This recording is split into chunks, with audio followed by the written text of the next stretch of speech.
I'm not always drawn to raunchy comedies, but Joyride piqued my interest. It is certainly something, and one thing's for sure, I will never look at an Oni or Hanya mask the same way ever again.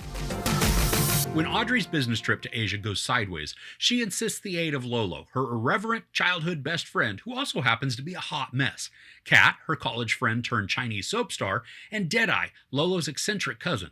Their no-holds-barred epic experience becomes a journey of bonding, friendship, belonging, and wild debauchery that reveals the universal truth of what it means to know and love who you are. This movie was a complete surprise for me. I was shocked at how many times I laughed out loud. And while a lot of the comedy is situational and the setups are obvious, there are so many other times that one-liners or sight gags just caught me completely off guard, which then led to audible outbursts of laughter. Now, the movie stars Ashley Park, Sherry Cola, Stephanie Hsu, and Sabrina Wu. And from the very opening scene, there were a handful of laugh-out-loud moments. Some of that weren't shown in the trailer, but more that were unexpected. And we follow the four characters as they travel through China for two very different reasons, but ultimately they are connected purposes.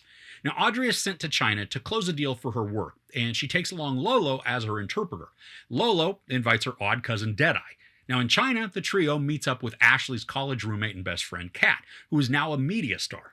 And while Audrey is trying to close her business deal, she's kind of forced to locate and then bring her biological mom to a meeting with the person that she's doing business with. And there begins the true road trip from hell that brings laughs along with it almost every stop of the way. I mean, if you're easily offended, this isn't going to be the movie for you. There are a ton of crude jokes and even situations that are not going to resonate with everybody. And most of the jokes and crude dialogue revolve around sex and body parts. And while sometimes the jokes and the situations felt forced, the majority didn't, and they played for maximum laughs. And sometimes the content is shocking, but most of the time it's thanks to the timing and physical comedy of the actors. Now, one of the jokes that felt a little obvious and forced was a scene that was shown in the trailer that involves the four friends on a train and the person they meet who's just super nervous. While that setup was a bit cringe and predictable, what ensues after it is downright hilarious. And I love that the comedy isn't just a joke or a short scene and then they move on. The sequence sits with the awkwardness and hilarity, just allowing it to really take in the comedic commitment of the actors. And then the story doesn't forget about elements that it introduces in some of these gags. It then reinserts the information into future scenes and dialogues, which then made me laugh all over again. Now, for as much as I was laughing through this, I was wildly unprepared for the amount of heart that the story contains.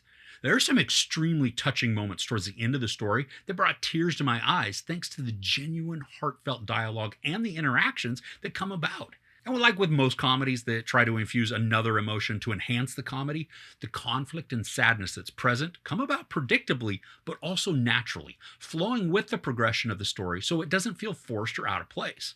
And honestly, this is what solidified this as an awesome movie for me. It's one thing to create a bunch of laughs, but those are fading and typically don't make a long-lasting impression. But when there's an emotional component that captivates and moves me, that's when the narrative becomes one to revisit over and over again, because it's not just a one-trick pony out for a chuckle, but instead creates a memorable and engaging storyline that sticks with us with a message to ponder. Now, the it's pretty short. It's only 95 minutes, so everything happens at an efficient and quick pace. And the compact timeline means that the story doesn't overstay its welcome and can't cram in unnecessary arcs that lead nowhere. Each setup delivers a worthwhile payoff, and each interaction continues to move the story forward.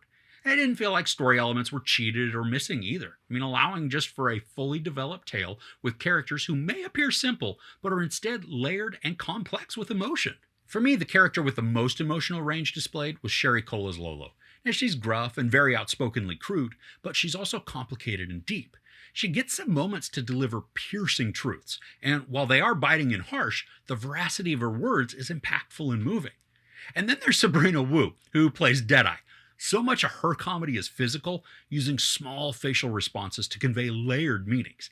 She's also socially awkward, and that makes her endearing and sweet. And despite the perceived gracelessness, Deadeye has a great deal of worth and depth, creating some scenarios that are incredibly touching, sad, and also hilarious.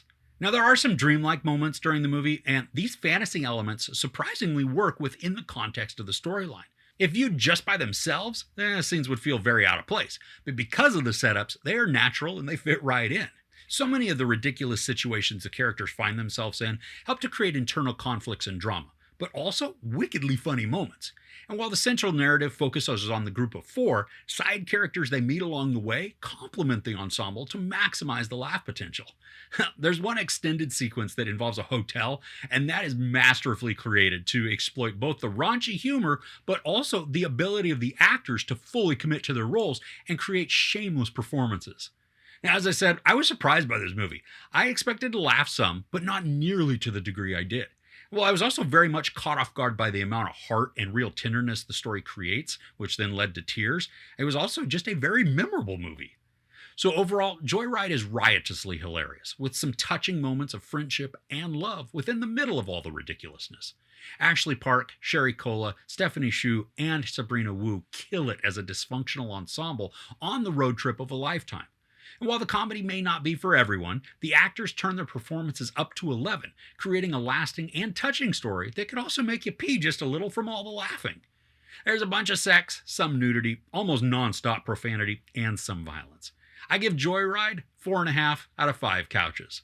So what are some good comedies you've seen lately? I'd love to hear your recommendations in the comments below. If you enjoyed this review, please give it a like. Also, don't forget to share and subscribe. I'm Chris. This is Movies and Munchies. Thanks for couching with me.